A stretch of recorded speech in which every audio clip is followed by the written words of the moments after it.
nesse instante estaremos contribuindo com os dízimos e as ofertas que trouxemos para a casa do Senhor. Vamos lá, Odisseia, quando estiver louvando, nós contribuindo com o trabalho do Senhor. Saúde, amada igreja, com a paz do Senhor.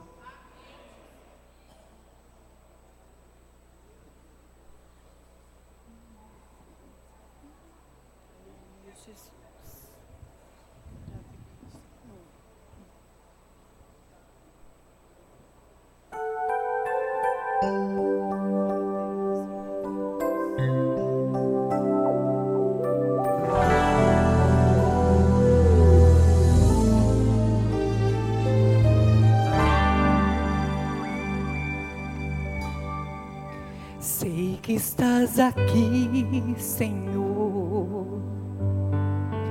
Podes perceber quem sou. Podes ver se há em mim um verdadeiro adorador. A minha oferta eu ofereço a ti, Deus meu, pra reconhecer que nada tenho, tudo é teu. Quero te adorar, ainda que a pureza não floresça. Quero me alegrar, mesmo se o dinheiro me faltar.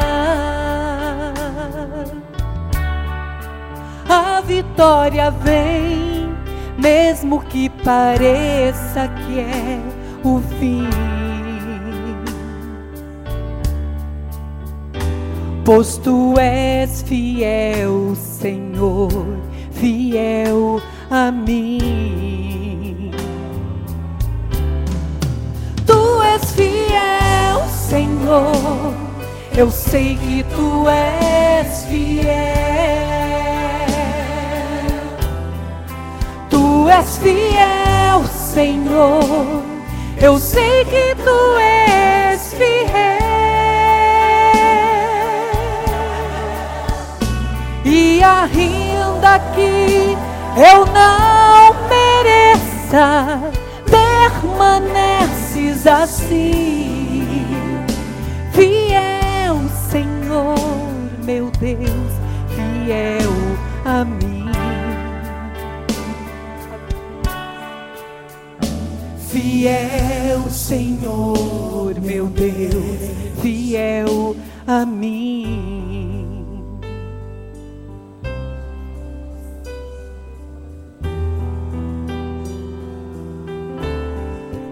A minha oferta eu ofereço a ti, Deus meu, pra reconhecer que nada tenho, tudo é teu, Senhor. Quero te adorar, ainda que a figueira não floresça. Quero me alegrar, mesmo se o dinheiro me faltar.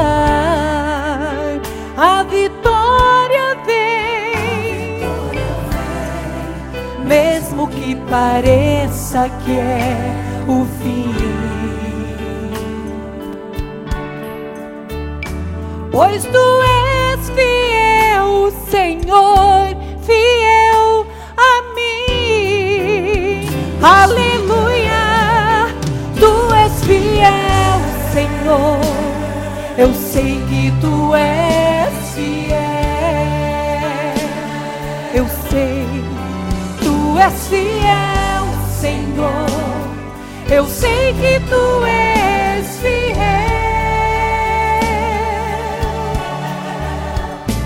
E ainda que eu não mereça, diz assim: fiel Senhor, meu Deus, fiel a mim. Fiel Senhor, meu Deus, fiel a mim. Tu és fiel, Senhor. Aleluia. Eu sei que tu és fiel. Eu sei que todas as minhas necessidades hão de ser supridas em glória, pois tu és fiel a mim. Tu és fiel, Senhor, eu sei que tu és fiel, eu sei, tu és fiel, Senhor, eu sei que tu és fiel.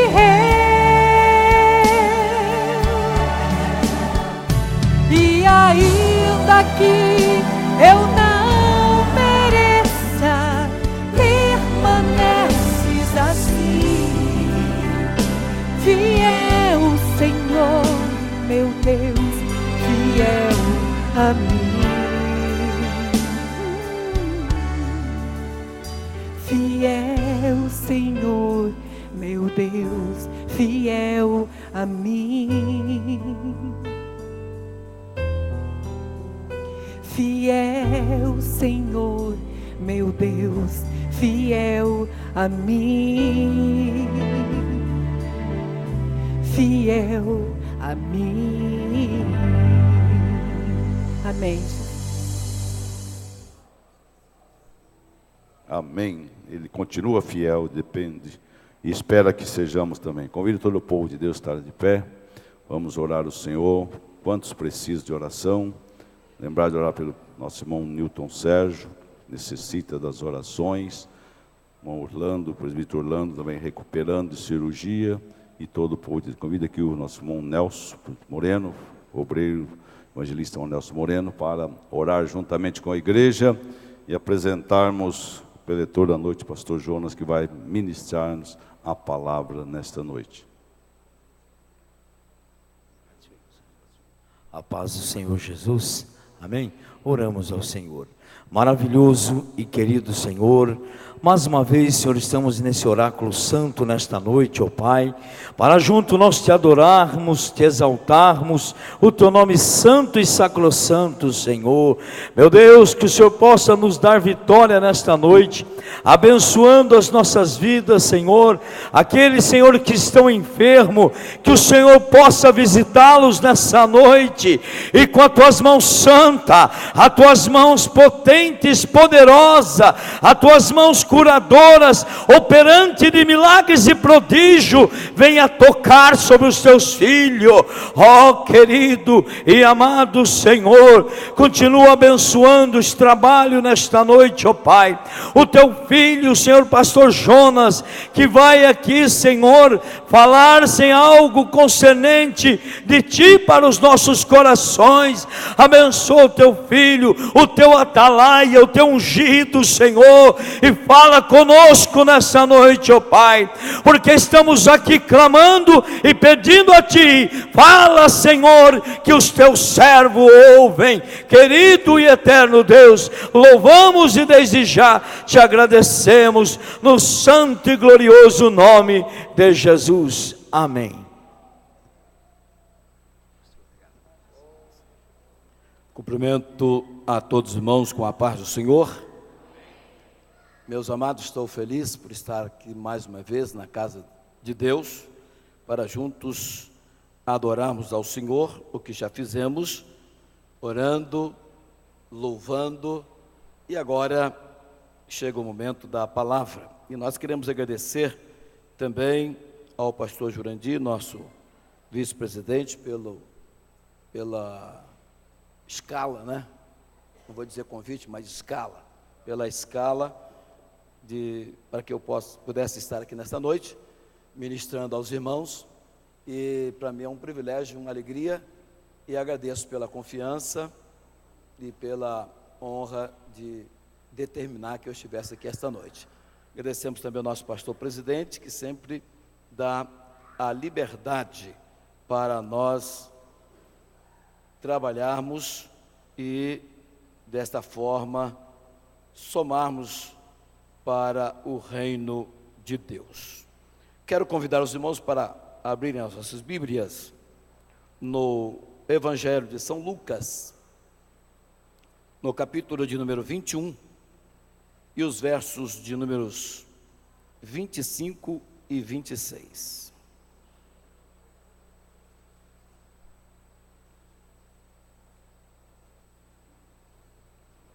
São Lucas, o terceiro Evangelho, capítulo de número 21, versos de números 25 e 26. Diz o texto o seguinte: e haverá sinais no sol, e na lua, e nas estrelas, e na terra, angústia das nações, em perplexidade, pelo bramido do mar e das ondas.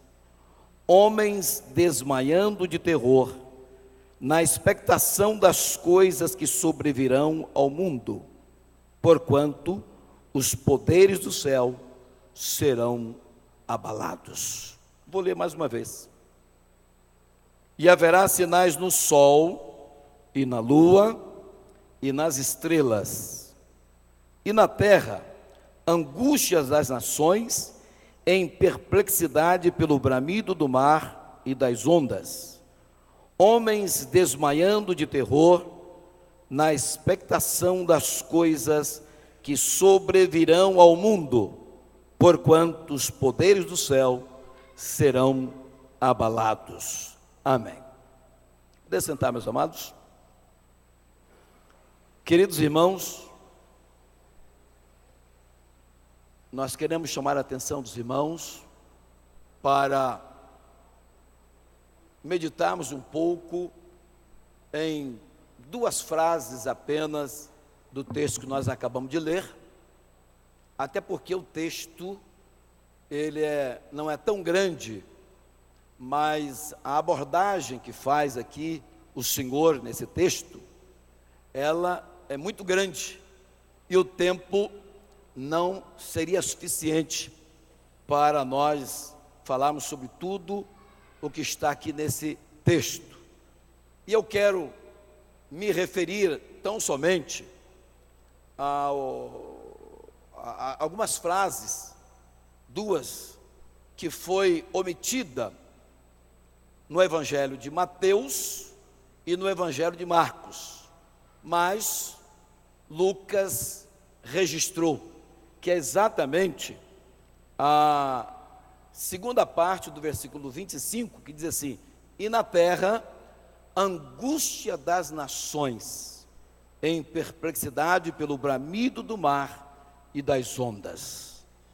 E a primeira parte do versículo 26, homens desmaiando de terror, pela expectação das coisas que sobrevirão ao mundo. Meus queridos, eu quero chamar a sua atenção para meditarmos aqui. Hoje é um culto mais de ensino, e eu quero que os irmãos atentam para estas previsões proféticas que foram feitas pelo próprio Senhor Jesus Cristo e que está registrada aqui no Evangelho de Lucas.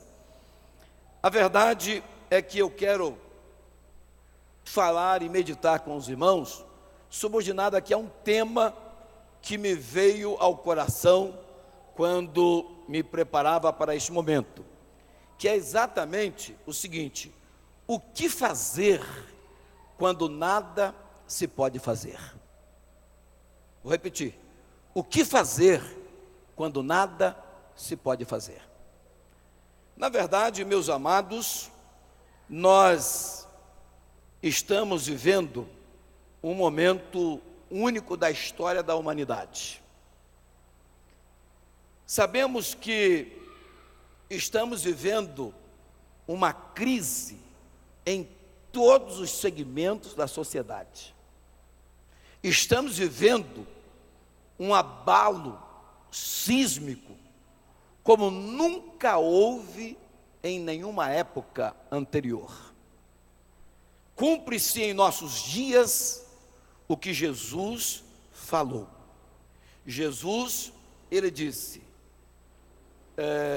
e na terra, angústia das nações em perplexidade, pelo bramido do mar e das ondas.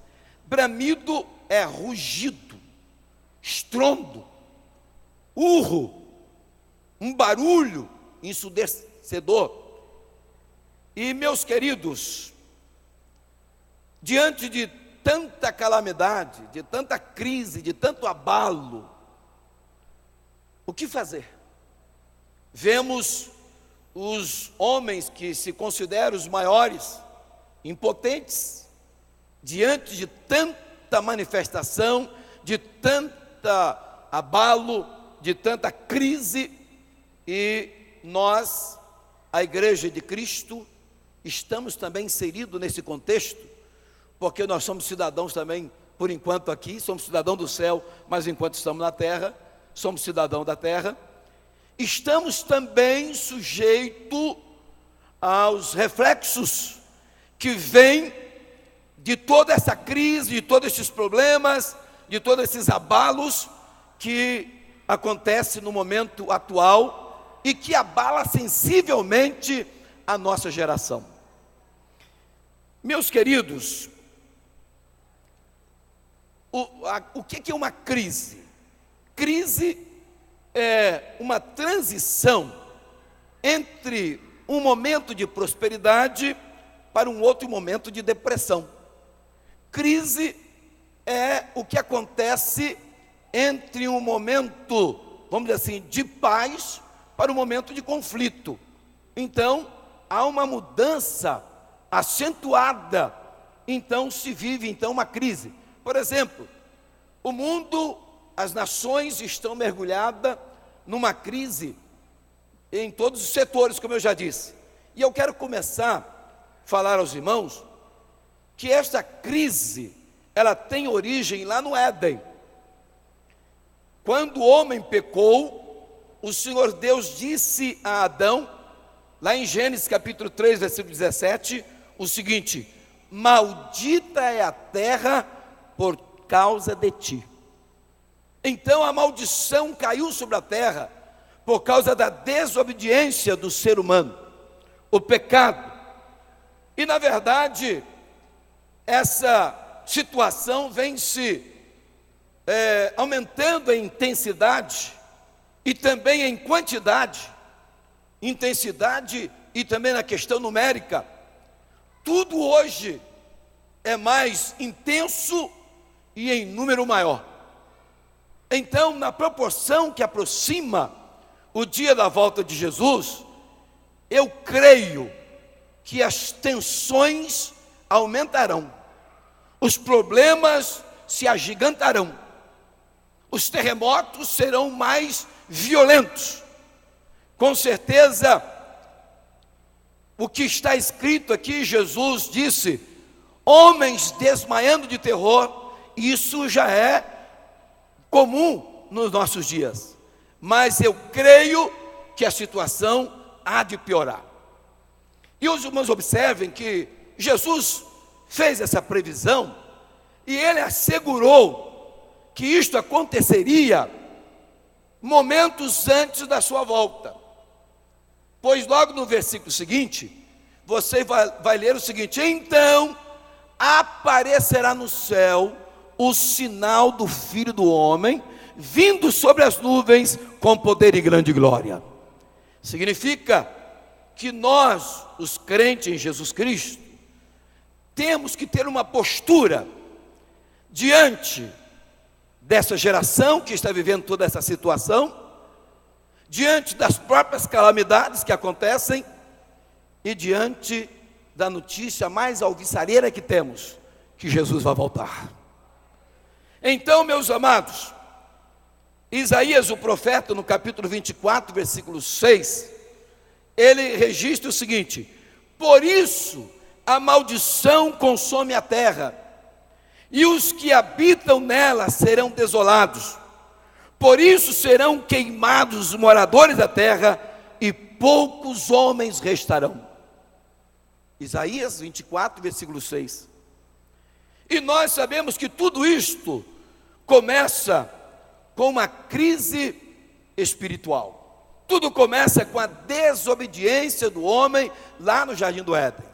Até porque a Bíblia diz o seguinte: logo de que se queixam os homens, e responde, queixam-se dos seus próprios pecados. Então tudo que acontece é exatamente consequência do pecado que ocorreu desde Adão. Então, meus amados, hoje, como eu disse, tudo vem aumentando em intensidade. Hoje o pecado é mais intenso, é em maior quantidade. Os homens se especializaram em pecar. A quantidade de pecado é muito maior, e hoje o pecado corre numa velocidade muito maior do que algum tempo atrás. É claro que o mundo é apóstata, mas estamos vendo apostasia dentro das nossas igrejas, dentro do arraial cristão. Cristãos que eram cristãos autênticos estão se apostatando da fé, levado pela avalanche dos acontecimentos dos últimos dias. Há uma violência de toda sorte que campeia o território de norte a sul, no Brasil e, por que não dizer, nos demais países do mundo também. Estamos sendo bombardeados com a notícia daquele menino que foi morto e lançado no rio. Recentemente ouvimos outras notícias estarrecedoras de pais que matam filhos, de filho que mata os pais. O que é isto que está acontecendo? É preciso que a sociedade, que a nossa geração acorde para o que Deus está querendo dizer para esta geração, a nossa geração. É claro que isso aí realmente não está acontecendo por um mero acaso. Isto foi avisado pelo próprio Deus. Isto está adiantado nas Escrituras. É um aviso e com muita contundência. Ninguém fica sem este aviso. A população mundial está alarmada com o que aconteceu algum tempo atrás no Japão e recentemente nesta semana lá nas Filipinas. E foi dito que o tufão, esse tufão que assolou as Filipinas, e não somente as Filipinas, mas foi até a China, ele é 5 vezes mais violento do que todos os outros que sopraram antes. Por que essa diferença? Isso quer dizer alguma coisa? Então eu quero chamar a atenção dos irmãos para o momento que estamos vivendo e que postura nós, os crentes, temos que tomar.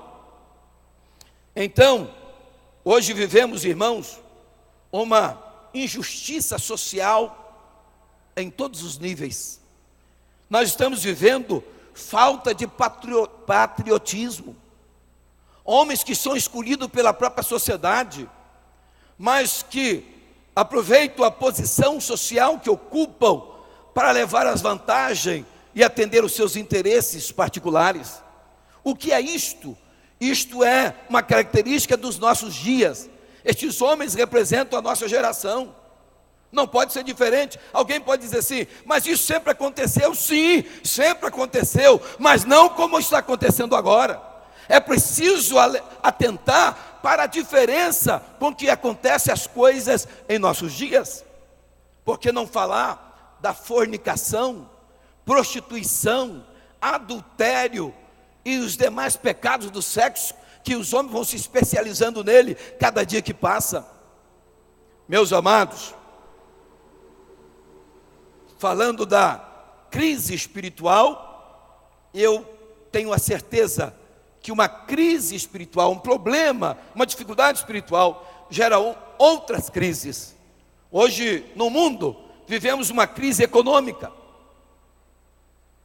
Não somente aqui no Brasil, porque está se fazendo aí um discurso de que no Brasil está tudo bem, mas a inflação está corroendo silenciosamente. Nós estamos observando que estão tapeando os relatórios para passar uma mensagem, mascarando o relatório, muito obrigado, pastor Jurandir, para passar uma mensagem que está tudo bem. Mas a pergunta que eu faço é esta: será que se pode acreditar no que estão falando? O chefe de família sabe muito bem o que está acontecendo quando ele vai no supermercado para fazer as compras, quando ele vai na feira para fazer as suas compras. Ele sabe que o que está sendo dito na mídia não é verdade. Há desempregos praticamente assolando em todos os países do mundo. Falta de perspectivas tem levado milhares de pessoas à depressão, a um suicídio. Inúmeros problemas sociais sem solução. As autoridades não encontram como resolver esses problemas. Sempre teve problema, mas sempre houve, de alguma forma, alguma solução. E hoje nós estamos diante de problemas que são, vamos dizer assim, posto diante da sociedade e nós não vemos solução. Os políticos, quando estão em suas campanhas, garantem que resolverão os problemas, mas isto é só discurso de campanha, não porque eles não querem resolver, é porque são problemas sem solução. Nós não estamos condenando aqui os políticos por isso, porque na verdade eles estão impotentes diante das grandes crises que estamos vivendo. Nós estamos observando que nesses últimos dias os ricos estão ficando mais ricos e os pobres estão ficando mais pobres. Está havendo um distanciamento das classes, e isso, irmão, vai se acentuar com o governo do anticristo. Porque quando nós temos no Apocalipse, está escrito lá, que quando surge o cavalo preto, e o cavaleiro tem uma balança na mão, e está escrito lá, uma medida de farinha por um dinheiro, e logo depois está escrito assim, e não danifique o vinho e o azeite. Farinha representa a comida de um trabalhador, e um dinheiro é um denário no original, que era o dinheiro de um dia de trabalho. Significa que na época do anticristo, o trabalhador vai trabalhar o dia todo para comprar 1 quilo de farinha, enquanto é protegida a alimentação do rico, que é o vinho e o azeite. Então esse distanciamento tende a aumentar, mas não assustem, por favor. A minha mensagem não é pessimista. Nós temos um Deus que é o Deus da provisão. Nenhum dos que estão aqui passarão fome. Nós conhecemos muito bem o que diz Salmo 23, o Senhor é meu pastor, nada me faltará. E meus amados, mas a situação no mundo é alarmante. Há também uma crise que assola a família. No mundo, consta que a cada 5 casamentos, 2 não dão certo, 1 fica regular e apenas 2 dão certo. A estatística diz que no Brasil, a cada 3 casamentos, 2 não dão certo, apenas 1 dá certo. Na última década do século passado, do século 20, a população cresceu 24%. Sabe quantos por cento cresceu o número de separação de casais? 136%. Enquanto a população cresce num percentual, o número de separação de casais, numa velocidade incrível, muito maior do que cresce a própria população. E está acontecendo uma crise violenta na família. uma estatística que já está com certeza ultrapassada, dizia que no Brasil acontece 10 separações de casais por hora. A cada 60 minutos uma família é desfeita. Consta que cerca de 20% das causas que tramitam pelos fóruns brasileiros é da área de família. Significa que um volume altíssimo de problemas que ocupam os nossos juízes é da área de família. Meus amados, a crise também assola o meio ambiente, sem paralelo na história. Eu já disse e repito, recentemente nós fomos abalados com a notícia do tsunami que assolou o Japão. Irmãos, uma força violenta vinda do mar chegou a projetar navios de algumas milhares de toneladas no seco, e agora estão com dificuldade até para devolver esse navio para o mar, porque está distante, vai ter que cortar o navio. Então, os irmãos, observem que foi uma coisa incrível, foram realmente milhares de pessoas que morreram naquele tsunami. E agora foi a vez das Filipinas, Vietnã, do Laos, da China, com um tufão chamado Haiyan. Irmãos, quem viu o noticiário deve ter visto que houve pessoas que perderam a casa, perderam tudo que tinha dentro da casa, perderam os familiares, ficaram sozinhas. Hoje eles não têm condição sequer de saber onde era a casa deles. Tal foi a destruição causada pelo tufão. Uma violência como nunca vista em época nenhuma anterior. O que é isto? Será que nós não temos, vamos dizer assim, sensibilidade para entender que Deus está falando à nossa geração? Meus amados, segundo dados da sismologia, os terremotos vêm crescendo tanto em intensidade como em números. Eu anotei aqui os dados estatísticos que é fornecido pelos sismólogos. No século XII, houve 84 terremotos. No século seguinte, o século XIII, já pulou para 115 terremotos. No século XIV, foram 137 terremotos. No século XV, já foi para 174 terremotos. No século XVI, o mundo foi sacudido por 258 terremotos. No século XVII, houve 378 terremotos. No século XVIII, pulou para 640 terremotos. No século XIX, foi 2.119 terremotos. E no século XX, passou de 10.000 terremotos. Então, não é que sempre houve terremoto. No Ceará tem uma cidade dando 8 por dia, o povo está dormindo na rua. Rio Grande do Norte foi noticiado também que uma quantidade de tremores, né, constante, que estava rachando as casas, assustando a população. Mas, meus amados, e é o que estamos vendo. Agora, olhando dentro dos rumores da sociedade, hoje aqui no Brasil, nós estamos vendo o que nós não vimos nunca. Tanta manifestação, tanta baderna, tanta destruição, tanto vandalismo,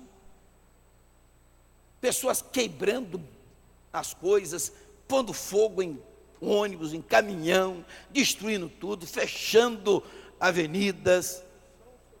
É uma convulsão social e que realmente, pelo que me consta, não sei se os irmãos estão acompanhando mais de perto, eu não vi ainda, não tive nenhum vislumbre de nenhuma solução para o problema.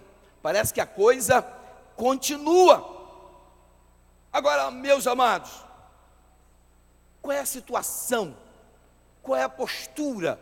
Qual deve ser a nossa participação em todos estes acontecimentos, nesse momento, que é o momento que antecede a volta de Jesus, com certeza?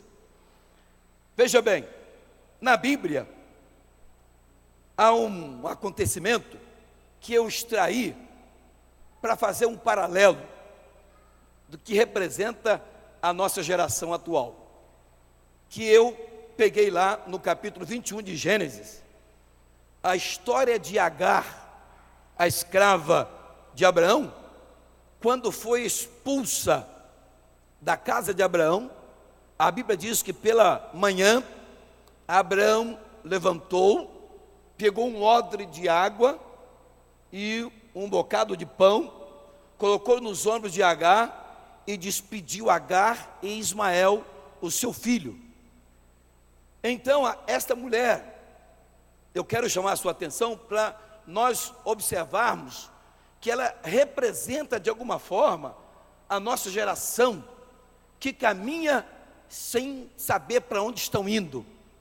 A verdade é que, primeiro, ela era escrava. A nossa geração é uma geração escrava.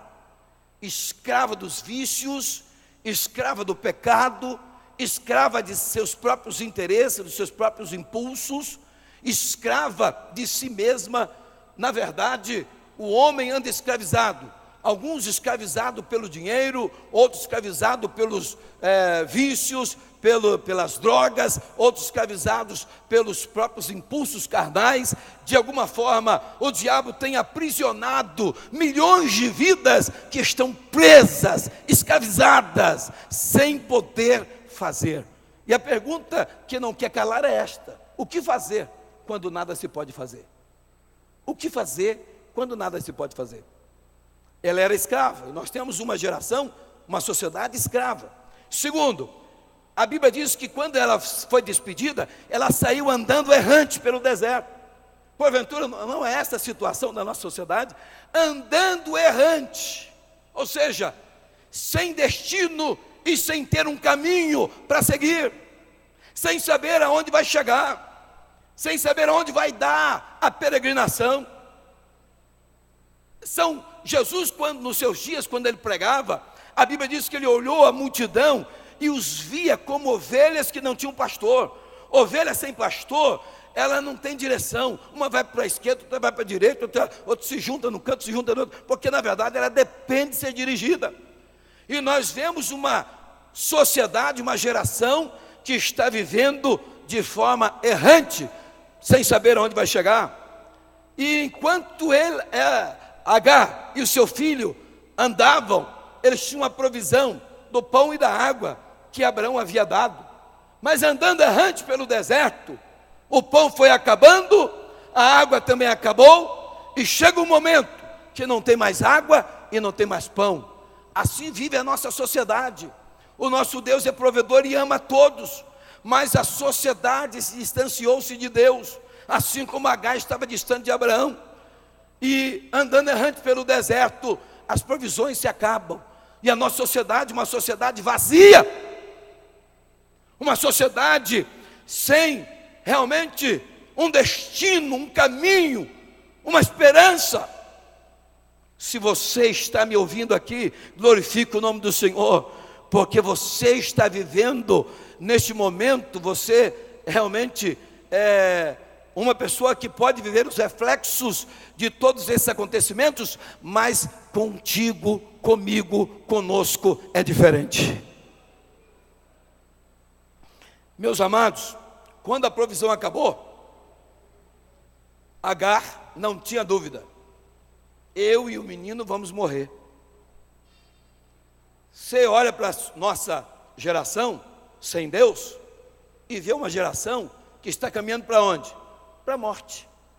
Estão caminhando para morrer, porque o salário do pecado é a morte. Eles estão vivendo no pecado e caminhando para a morte. E Agar achou que ia morrer mesmo. E ela então o que fez? Colocou o menino debaixo de um arbusto, diz a Bíblia, e se retirou a um tiro de pedra, para não ver o filho morrer. E ela distante, o menino estava debaixo de um arbusto, mas ela está distante, e a Bíblia diz que ela estava chorando, e é o que a sociedade está fazendo, chorando. Mas chorar não resolve, se lamentar não resolve. Vocês vão entender? Reclamar simplesmente não resolve.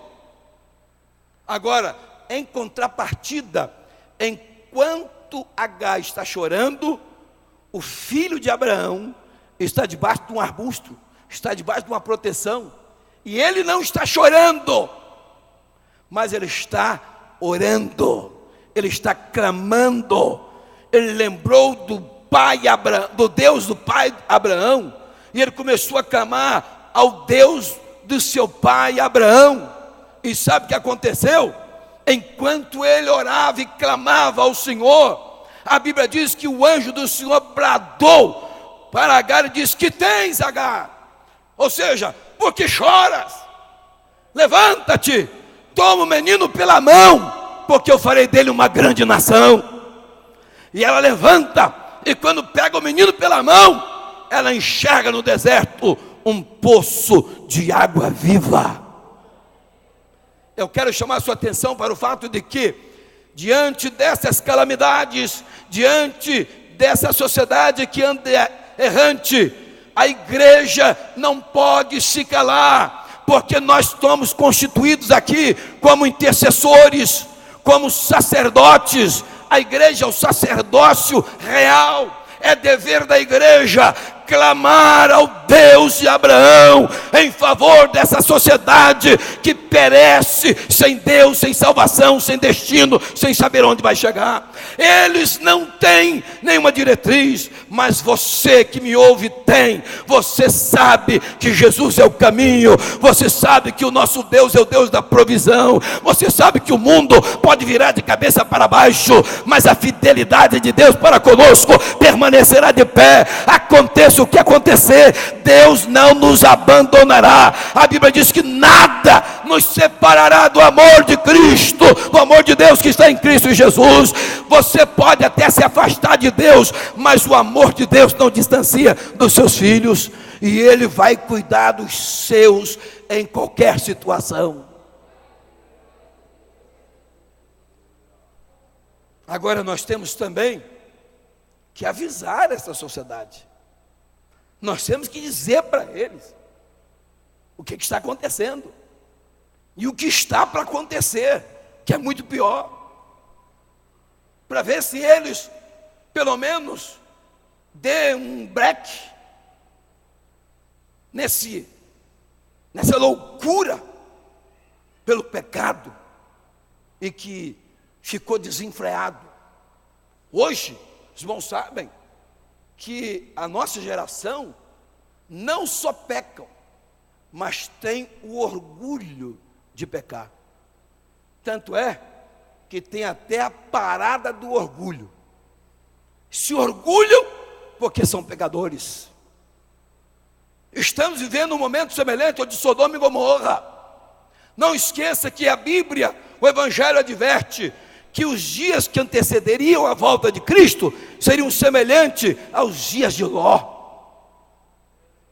Irmãos, não fique achando engraçado, não fique vendo isto como uma coisa normal.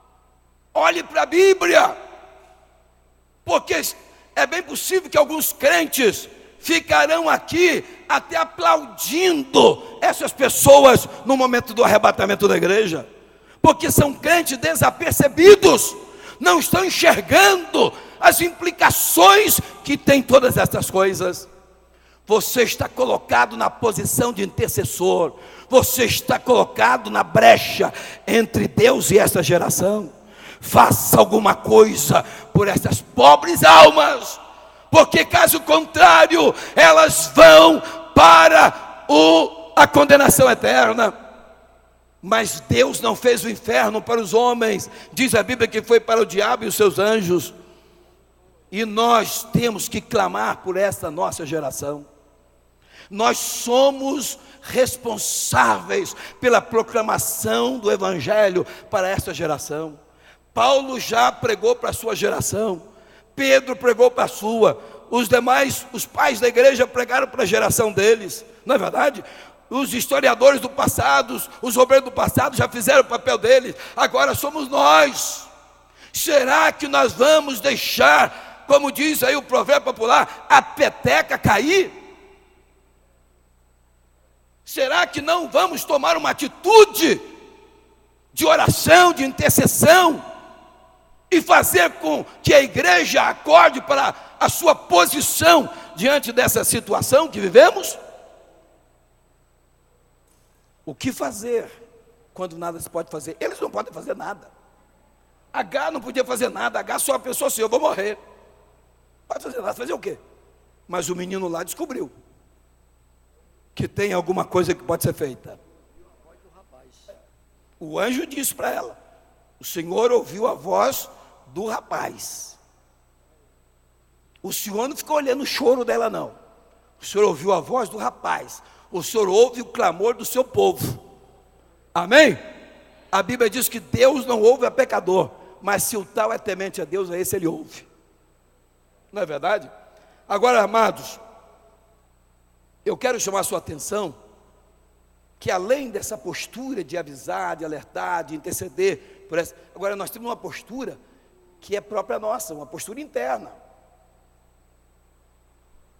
Olha, existe um versículo na Bíblia, em Salmos 46, versículo 4, que diz assim: Deus é o nosso refúgio. Nós temos que nos refugiar em Deus nesse momento de calamidade. Irmãos, não entrar nessa avalanche e ficar discutindo uma coisa que não nos diz respeito. Nós somos portadores de uma mensagem de salvação. Nós não estamos aqui para discutir política, para discutir quem vai, quem fica, quem faz, quem deixa de fazer. Nós estamos aqui para pregar o Evangelho de Cristo. Estamos aqui para dizer que Jesus salva, que Jesus liberta, que Jesus cura, que Jesus transforma o pecador. A mensagem do Evangelho é esta. Esta é a missão que foi dada para a igreja. Ide pregar o Evangelho a toda. Irmãos, nós não podemos pregar tradição, nós não podemos pregar filosofia, nós não podemos pregar essas coisas. Deus nos mandou pregar Evangelho. Evangelho é boas novas de salvação.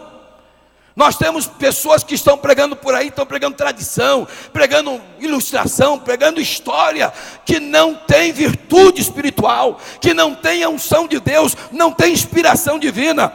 Agora, quando se prega o Evangelho, Deus se encarrega de fazer cumprir a sua palavra. É preciso que preguemos o Evangelho.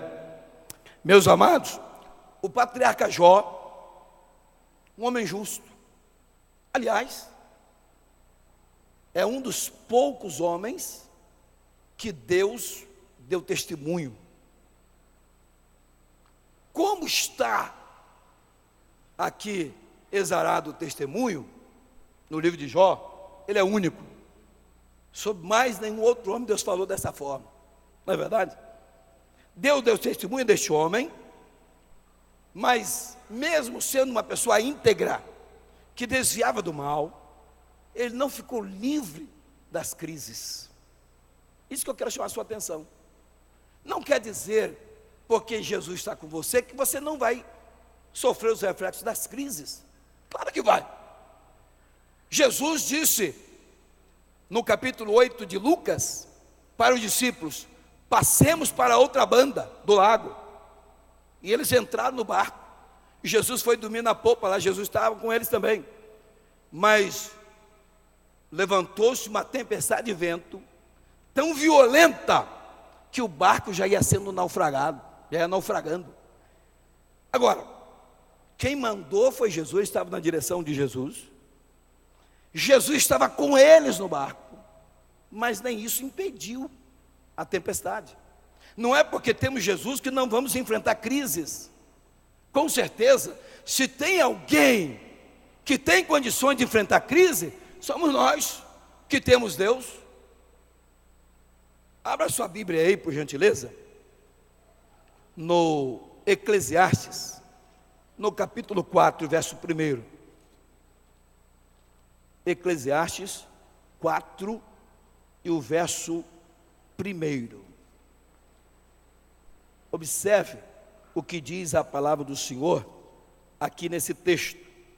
Olha, preste atenção. Depois voltei-me e atentei para todas as opressões que se fazem debaixo do sol. E eis que vi as lágrimas dos que foram oprimidos e dos que não têm consolador. E a força estava da banda dos seus opressores, mas eles não tinham nenhum consolador. Palavra de Salomão. Nos seus dias já era assim, e hoje continua sendo a mesma coisa. Nós temos uma sociedade oprimida, e tem um grupo opressor, um sistema que oprime. Deixa eu dizer uma coisa, irmão, eu gosto sempre de ilustrar com isso aqui. É obrigação do Estado cuidar da saúde do cidadão, é ou não? É obrigação ou não? É. Mas o cidadão sente uma dor, vai lá marcar uma consulta no SUS. Aí a secretária, ela olha lá na agenda e diz assim: olha, só temos vaga para daqui a 4 meses.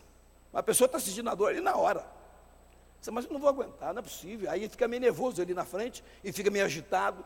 Aí a secretária diz: ó, do lado aqui tem um anúncio aqui, cuidado, que se agredir funcionário público no exercício da sua função, isso é passível de prisão de 6 meses a 2 anos, né? É crime. Exatamente, é crime e passível de prisão. Quer dizer, o Estado que tinha que cuidar da saúde, não cuida e ainda ameaça o cidadão de se reclamar. Quer dizer, você tem que curtir a dor e ainda ficar em silêncio. Porque eles não têm consolador. Agora, irmãos, a grande diferença do crente é que o crente tem consolador. O crente também nem sempre tem um plano de saúde, depende do SUS. E ele vai também no mesmo lugar marcar consulta. Chega lá, a secretária diz a mesma coisa: só tem vaga daqui a 4 meses. Mas o crente que tem consolador, ele para e só, já estou entendendo esse negócio.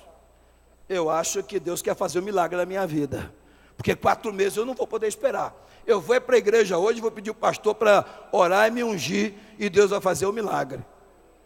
Porque o crente tem consolador, mas a sociedade que vive sem Deus não tem consolador, irmãos. Estão numa opressão, debaixo de uma carga pesada, sem saber aonde ir e a quem ir. Agradeça a Deus porque você tem Jesus. Louve o nome do Senhor porque você é crente em Jesus Cristo. Que na pior das hipóteses, na maior fraqueza sua, se você gritar pelo nome de Jesus, socorro virá para você de algum lugar. Porque Deus não deixa desamparado os seus filhos. Mas a nossa sociedade não tem. Meus amados, eu quero chamar a sua atenção para a questão de Jó. Jó enfrentou 3 crises terríveis. A primeira crise foi uma crise econômica. Ele era o homem mais rico do Oriente, diz a Bíblia. E a Bíblia diz que os bois lavravam e a jumenta pastava, e os sabeus deram sobre eles, tomaram tudo e ainda feriram os empregados de Jó que estavam lá tomando conta dos bois e das jumentas. De repente, Jó recebe essa notícia. Antes que eles terminem de dar notícia, chega outro dizendo: fogo de Deus caiu do céu e queimou todas as ovelhas e os pastores que estavam lá. Antes que eles terminem de falar, chega outro correndo e diz assim: os caldeus dividiram em 3 bandos e deram sobre os camelos e tomaram todos e mataram os moços que estavam lá, e só eu escapei para trazer essa notícia. Antes que eles terminem de falar, chega outro correndo e disse: meu senhor, um grande vento vindo lá do deserto deu sobre a casa onde estavam reunidos os teus filhos, na casa do seu filho primogênito, e a casa caiu e morreram todos eles, e só eu escapei de trazer essa notícia. Irmãos, o que fazer quando nada se pode fazer? O que fazer? Adianta lamentar? Adianta chorar? Adianta arrancar os cabelos da cabeça? Eclesiastes 3:16.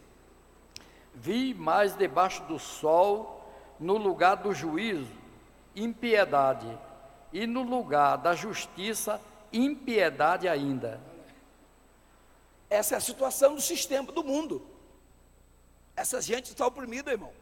Eles precisam da libertação, eles precisam de Cristo, e nós precisamos nos comover, fazer alguma coisa para fazer com que o Evangelho chegue até eles, não é verdade? Então, voltando aqui o caso de Jó, diante dessa avalanche de notícias que o mergulhou na mais profunda crise econômica da sua vida, ele não arrancou o cabelo da cabeça, ele não chorou, ele não murmurou, ele simplesmente refugiou-se na adoração. Ele lembrou que era crente, dobrou seus joelhos e adorou a Deus, dizendo: nu saí do ventre da minha mãe, e nu para lá tornarei. O Senhor deu, o Senhor tomou, bendito seja o nome do Senhor. Ah, irmão, será que nós temos uma fibra espiritual capaz, no momento mais cruel da vida, dobrar o joelho e adorar a Deus? Será que nós alcançamos esse nível espiritual?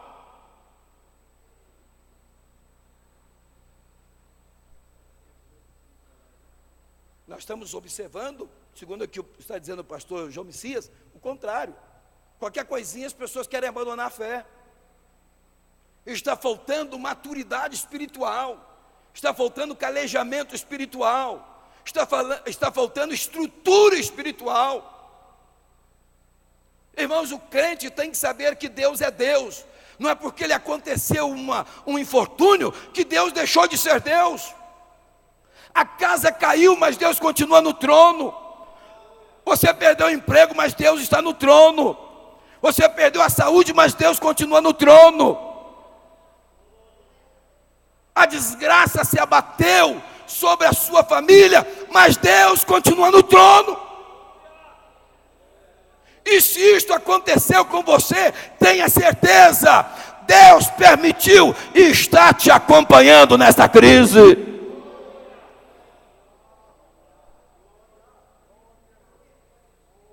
Estou já encerrando, meus amados. O que fazer quando nada se pode fazer? Mesmo após sofrer de súbito todos os contundentes golpes em seus negócios, como também na sua família, Jó demonstrou que de fato era um homem íntegro, porque apesar de sofrer ataques que vieram de todas as direções, deixando-o totalmente impotente, ele ainda encontrou forças para plantar no jardim da fé uma das maiores e belas lições de submissão à vontade de Deus.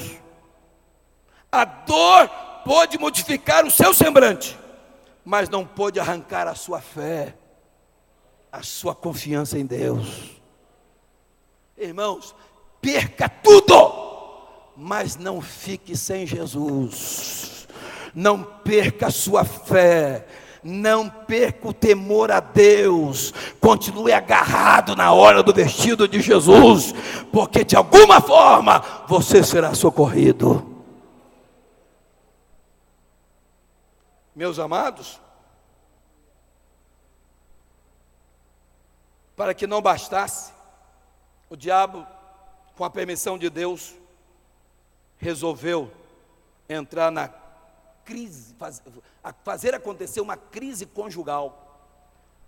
Olha o que diz a palavra de Jó. Jó chegou a dizer que o seu bafo se tornou um nojo para sua esposa. Os filhos fugiam dele. Os empregados que assistiam não queriam mais ficar junto dele. Tal era a situação. O mau cheiro que exalava, a doença que ele acometeu, era insuportável. Eu estive fazendo uma pesquisa e descobri que até para os especialistas na área da medicina é difícil definir o tipo de doença que acometeu a Jó. Alguns dizem que foi furunculose estafilocócica generalizada, mas outros dizem que foi uma lepra complicada com elefantíase.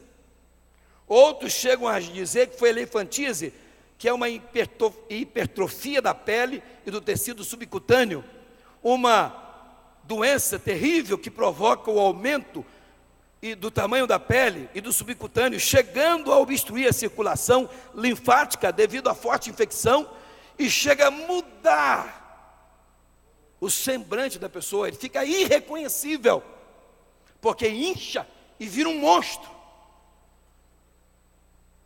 Sem falar do mau cheiro que exala a pessoa acometida deste mal. Lá no capítulo 19, verso 17, ele diz assim: o meu bafo se fez estranho à minha mulher, e a minha súplica aos filhos do meu corpo. Até os rapazes me desprezam, e levantando-me eu, falam contra mim.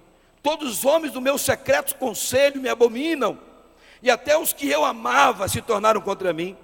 Os meus ossos se apegaram à minha pele, e à minha carne, e escapei só com a pele dos meus dentes.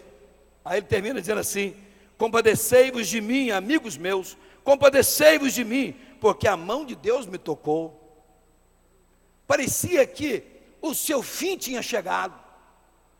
Mas tem uma coisa: pode acontecer o que acontecer com o justo, mas Deus não se afastará dele. E de repente, meus amados, no momento mais cruel da vida deste justo, quando parecia que o diabo ia tapar a sua boca, emudecê-lo ou fazê-lo blasfemar contra Deus e negar a fé que tinha em Deus, este homem parece que recebeu um renovo espiritual e começou a falar. Lá no capítulo 19, versos 23 a 26, ele diz assim: quem me dera agora que as minhas palavras se escrevessem, quem me dera que se gravasse num livro, e com pena de ferro e com chumbo, para sempre fosse esculpida na rocha, porque eu sei em que o meu Redentor vive, e que por fim se levantará sobre a terra, e depois de consumida a minha pele, ainda em minha carne verei a Deus. Irmãos, deixa eu te dizer uma coisa: Jó estava vivendo uma crise como ninguém. Ele tinha tudo para reclamar, tinha tudo para murmurar, tinha tudo para atribuir essas faltas ao diabo, mas ele não atribuiu nada ao diabo em momento algum. Ele disse: recebemos o bem do Senhor, não receberemos também o mal. Jó era crente que entendia que na vida de crente o diabo não tem direito de tocar mais. Só toca se Deus permitir, porque a sua vida foi comprada com bom preço, foi comprada com o sangue de Jesus na cruz do Calvário. E se você foi comprado, você pertence a Cristo. E se você pertence a Cristo, o diabo não pode mais tocar na sua vida. Então, não tenha medo de mandinga, nem de olho gordo, nem de sexta-feira 13, nem de passar debaixo de arco-íris. Não tenha medo de praga e nem de maldição, porque a Bíblia diz que a maldição sem causa não virá. Não tenha medo disso. Você está debaixo da bênção do Todo-Poderoso.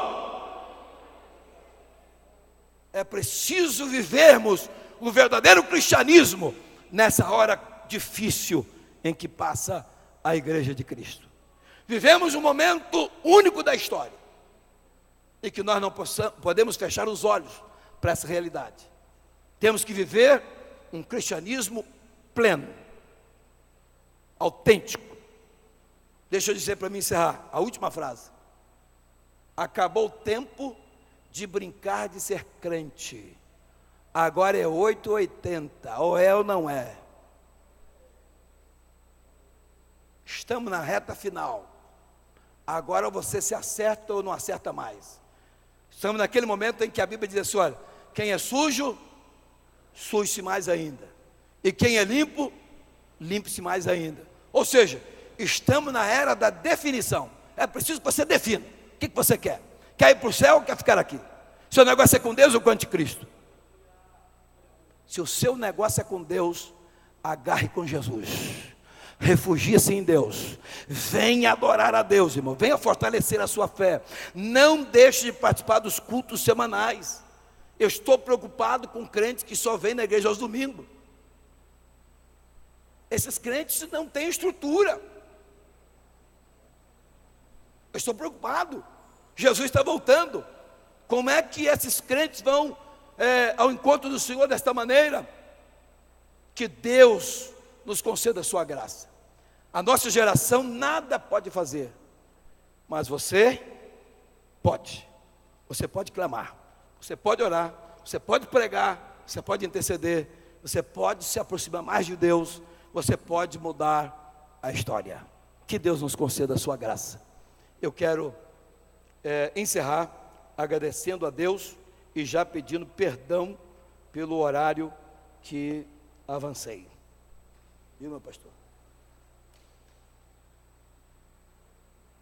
Quantos louvam a Deus pela mensagem, amém? Guardemos, apliquemos e vivamos. Tem uma teoria econômica que serve para uma comparação que diz assim: os previdentes e os investidores é na crise que se cresce. Quando o mundo está em crise, o previdente que tem as suas provisões, seus investimentos, aproveita para crescer. Os imóveis, vai lá embaixo, então ele compra. As empresas que está falindo ou quebrando, ele compra. Então na crise é que se cresce. E espiritualmente, na crise é que crescemos na fé. É que demonstramos o investimento que temos lá, onde o ladrão não rouba, onde a ferrugem não corrói, onde nada se destrói. Tem crise? Tem, mas eu tenho a fé. O meu Jesus vai voltar, aleluia, e eu quero subir com Ele. Você quer subir? Aleluia. Não deixe a crise destruir a sua fé, mas que a crise motiva você a investir no jejum, investir na oração, investir em buscar ao Senhor. E isto fará a diferença. Aleluia. Eu trabalho para um grupo de empresas, no momento de crise é o que eles mais compram. É a filosofia deles, mais crescem. Na época dos grandes investimentos, eles não investem, eles guardam. Aí o rico fica mais rico. Aleluia. Aqueles postos de estrada que está fechando, depois que está tudo ruim, ele vai lá e compra o fundo de comércio. Aleluia. Aquilo que sobra. Aleluia. Mas tem guardado. Você tem a fé em Jesus, está guardada no seu coração. Jesus é a sua vitória. Repita comigo: Jesus, a minha vitória. Venceremos em nome de Jesus. Estamos de pé, quinta-feira, noite da vitória. Sexta-feira, abertura da Conferência das Nações. Preleção aí do pastor Natanael Santos Júnior e Eliseu Martins. Estarão aqui ministrando a palavra de sexta a domingo. Grande trabalho aqui, motivando a investirmos no trabalho do Senhor com a nossa fé, com aquilo que temos para o Senhor. A irmã Miraci pede oração em favor do seu filho Wesley. O mesmo se prepara para um transplante de fígado. E Jesus é o dono da saúde. Amém? Convidamos o pastor Joel para estar orando em favor desse pedido e por nós e nos abençoando. Tenha uma semana abençoada, a fé motivada e a vitória alcançada em Cristo Jesus. Quinta-feira haverá um preletor aqui de Santa Catarina, aqui na noite da vitória, ministrando aqui a palavra. Você é convidado a vir você e trazer mais alguém para estarmos aqui. Amém? Oremos. Maravilhoso Deus, nosso Pai, em nome de Jesus, te louvamos, Senhor, te agradecemos por tudo quanto temos ouvido nesta noite, a tua palavra, que a mesma penetre poderosamente nos nossos corações. Ó Senhor, estende as tuas mãos para visitar aqui o teu servo. Este pedido que está em minhas mãos, socorre-o pela tua bondade, pela tua misericórdia, Senhor. Esteja ali com teu filho, nesse transplante. Pai querido, faça um milagre. Nós confiamos inteiramente no teu poder. Oh, aleluia! Estende as tuas santas mãos, Senhor. Sede com o teu povo e dê-nos vitória. Agora, Senhor, despede-nos da tua paz. Acompanha os nossos lares. Leva cada um dos teus filhos debaixo da tua mão gloriosa e livra de todo mal. É o que te pedimos em nome e pelo amor do teu Filho Jesus, o qual vive e reina para sempre. A graça do Senhor Jesus Cristo, o amor de Deus nosso Pai, a comunhão e a consolação do Espírito Santo, reine sobre cada vida, e todo o povo de Deus digam amém. Deus abençoe a todos, em nome de Jesus.